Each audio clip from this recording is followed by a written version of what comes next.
ଆଜି ଆମେ ପଢିବା ଶତକଡ଼ା ଲାଭ କ୍ଷତି। ଲାଭ କ୍ଷତି କେତେବେଳେ ହୋଇଥାଏ? ବ୍ୟବସାୟ ବେଳେ। ବ୍ୟବସାୟରେ କିଛି ଜିନିଷ ଆମେ କିଣିବା ପାଇଁ ଆମକୁ କିଛି ମୂଲ୍ୟ ଦେବାକୁ ପଡିଥାଏ। ବିକ୍ରି ବେଳେ କିଛି ମୂଲ୍ୟ ଆମକୁ ମିଳିଥାଏ। ଚାଲନ୍ତୁ ଏବେ ଜାଣିବା ସେଥିପାଇଁ କଣ ସବୁ ଟର୍ମସ୍ ଆମେ ୟୁଜ୍ କରିବା। କ୍ରୟ ମୂଲ୍ୟ, କଷ୍ଟ ପ୍ରାଇସ୍, ଯାହାକୁ ସର୍ଟକଟରେ ଲେଖାଯାଏ ସିପି। ବିକ୍ରି ମୂଲ୍ୟ, ସେଲିଂ ପ୍ରାଇସ୍, ଏସପି। ଲାଭ, ପ୍ରଫିଟ୍ ବା ଗେନ୍। କ୍ଷତି, ଲସ୍। ଲିଖିତ ମୂଲ୍ୟ, ମାର୍କ ପ୍ରାଇସ୍, ଏମପି। ରିହାତି, ଡିସକାଉଣ୍ଟ, ଡି। ମନେକର ଗୋଟିଏ ବସ୍ତୁର କ୍ରୟ ମୂଲ୍ୟ, କଷ୍ଟ ପ୍ରାଇସ୍ ହେଉଛି 400 ଟଙ୍କା। ତାର ବିକ୍ରି ମୂଲ୍ୟ ଏସପି, ସେଲିଂ ପ୍ରାଇସ୍ ହେଉଛି 500 ଟଙ୍କା। ତେବେ ଆମର ଏଠି କ୍ରୟ ମୂଲ୍ୟ ଠାରୁ ବିକ୍ରି ମୂଲ୍ୟ ଅଧିକ ଅଛି। SP greater than CP. ତେବେ ଆମର ଲାଭ ହୋଇଛି। ବିକ୍ରି ମୂଲ୍ୟ ଅଧିକ ରହିଲେ ଲାଭ ହୋଇଥାଏ।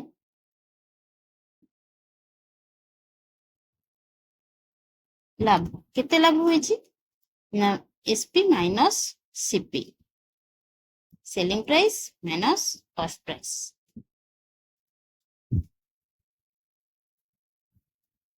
ପାଞ୍ଚଶହ ମାଇନସ୍ 400,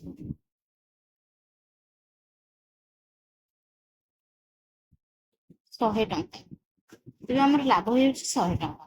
ସେହିପରି ଯଦି ଆମର ବସ୍ତୁର କଷ୍ଟ ପ୍ରାଇସ୍ ରହିବ 400 ଟଙ୍କା, କଷ୍ଟ ପ୍ରାଇସ୍ ରହିବ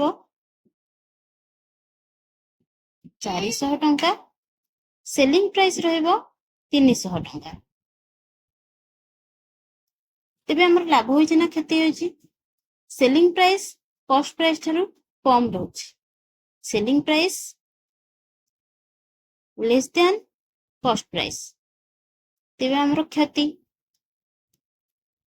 କେତେ କ୍ଷତି ହେଇଛି?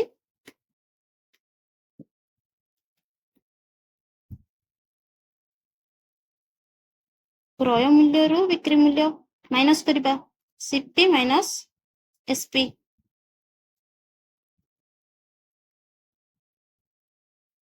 400 ମାଇନସ୍ 300, 100 ଟଙ୍କା। ବୁଝିହେଲା? ସବୁବେଳେ ଏସପି ବିକ୍ରି ମୂଲ୍ୟକୁ ସିପି କ୍ରୟ ମୂଲ୍ୟ ସହିତ ତୁଳନା କରି ଲାଭ କ୍ଷତି ନିର୍ଣ୍ଣୟ କରାଯାଇଥାଏ। ମନେ ରଖିବେ। ଏବେ ଚାଲନ୍ତୁ ଜାଣିବା ଶତକଡ଼ା ଲାଭ କ୍ଷତି। ମାନେ 100ରୁ କେତେ ଲାଭ ହେଲା ବା 100ରୁ କେତେ କ୍ଷତି ହେଲା। ଯଦି ଗୋଟିଏ ବସ୍ତୁର କ୍ରୟ ମୂଲ୍ୟ 400 ଟଙ୍କା, ବିକ୍ରି ମୂଲ୍ୟ 500 ଟଙ୍କା ହୁଏ, ତେବେ ଆମର ଲାଭ ହୋଇଛି। ବିକ୍ରି ମୂଲ୍ୟ କ୍ରୟ ମୂଲ୍ୟ ଠାରୁ ଅଧିକା ହେଲେ ଲାଭ ହୋଇଥାଏ। କେତେ ଲାଭ? 100 ଟଙ୍କା ଆମର ଲାଭ ହେଉଛି। 500 ମାଇନସ୍ 400 ଇକ୍ୱାଲ୍ ଟୁ 100। ଯଦି ଆମକୁ ପଚରାଯାଏ ଶତକଡ଼ା କେତେ ଲାଭ ହୋଇଛି, କିପରି ନିର୍ଣ୍ଣୟ କରିବା? ପ୍ରଥମେ ଆମେ ଧାରାରେ ଜାଣିବା, ପରେ ଫର୍ମୁଲା ପକାଇବା। କଷ୍ଟ ପ୍ରାଇସ୍ ବା କ୍ରୟ ମୂଲ୍ୟ 400 ଟଙ୍କା ବେଳେ 400 ଟଙ୍କା ବେଳେ ଲାଭ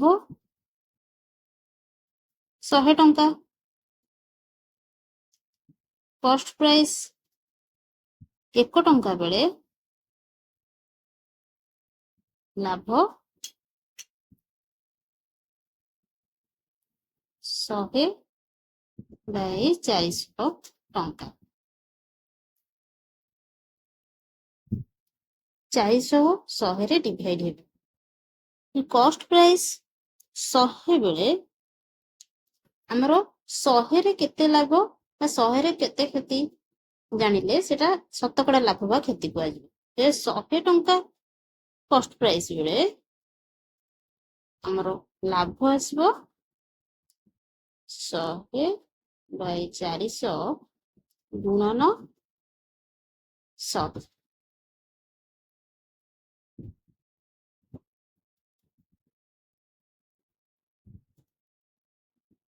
ଏବେ ଆନ୍ସର ଆମର ପାଇଲେ 25 ଟଙ୍କା।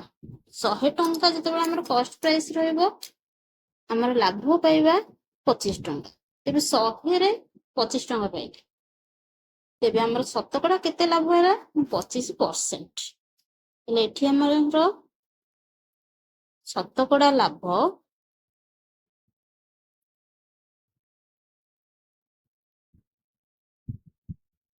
25%। ବୁଝିଲା? ଏବେ ଚାଲନ୍ତୁ ଜାଣିବା ଫର୍ମୁଲା। ଶତକଡ଼ା ଲାଭ ବା ଶତକଡ଼ା କ୍ଷତି। ଯଦି ଆମର ଲାଭ ହୋଇଥାଏ, ଶତକଡ଼ା ଲାଭ ନିର୍ଣ୍ଣୟ କରିବାର ଫର୍ମୁଲା ଲାଭ ବାଇ କ୍ରୟ ମୂଲ୍ୟ ଗୁଣନ 100 ବା ପ୍ରଫିଟ୍ ବାଇ କଷ୍ଟ ପ୍ରାଇସ୍ ମଲ୍ଟିପ୍ଲାଏ 100। ସେହିପରି କ୍ଷତି ହୋଇଥିଲେ ଶତକଡ଼ା କ୍ଷତି ନିର୍ଣ୍ଣୟ କରିବାର ଫର୍ମୁଲା କ୍ଷତି ବାଇ କ୍ରୟ ମୂଲ୍ୟ ଗୁଣନ 100, ଲସ୍ ବାଇ କଷ୍ଟ ପ୍ରାଇସ୍ ମଲ୍ଟିପ୍ଲାଏ 100। ବୁଝିହେଲା?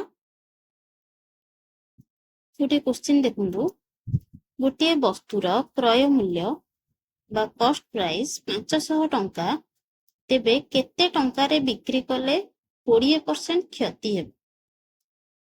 ଏଠାରେ ଆମେ କଷ୍ଟ ପ୍ରାଇସ୍ ବା କ୍ରୟ ମୂଲ୍ୟ ଜାଣିଛେ 500 ଟଙ୍କା, ଶତକଡ଼ା କ୍ଷତି ଜାଣିଛେ 20%, ଅର୍ଥ 100କେ 20 ଟଙ୍କା କ୍ଷତି ଆମର।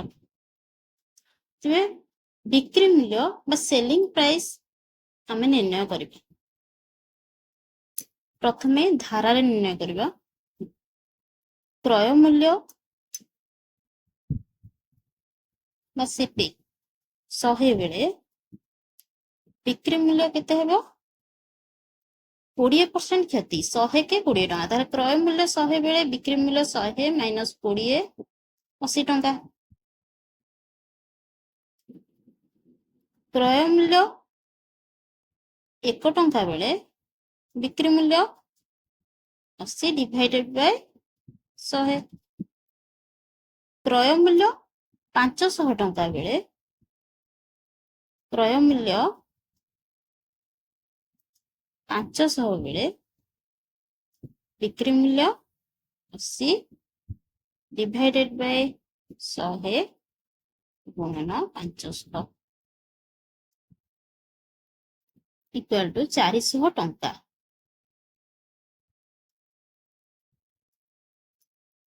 ତେବେ ଆମର ଗୋଟିଏ ବସ୍ତୁର କ୍ରୟ ମୂଲ୍ୟ 500 ଟଙ୍କା, ତେବେ 400 ଟଙ୍କାରେ ବିକ୍ରି କଲେ 20% କ୍ଷତି ହେବ। ବୁଝିପାରିଲେ? ଏବେ ଜାଣନ୍ତୁ ଫର୍ମୁଲା ଜାଣିବା।